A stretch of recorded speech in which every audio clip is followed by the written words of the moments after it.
ఈరోజు ఉదయం కర్నూలు జిల్లాలో ఒక దారుణమైనటువంటి హత్య జరిగింది. టీడీపీ నేత మాజీ సర్పంచ్ శ్రీనివాసుల్ని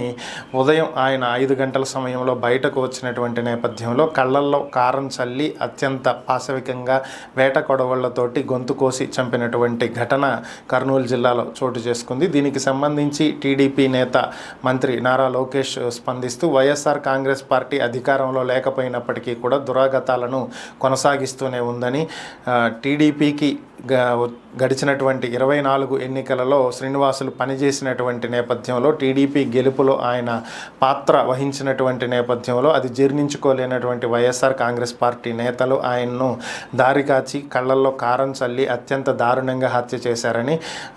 గతంలో కూడా ఇలాంటి దారుణాలకే పాల్పడినందువల్లే వైఎస్ఆర్ కాంగ్రెస్ పార్టీ ఓడిపోయి 11 సీట్లకు పరిమితమైందని, అయినా కూడా ఇంకా ఇలాంటి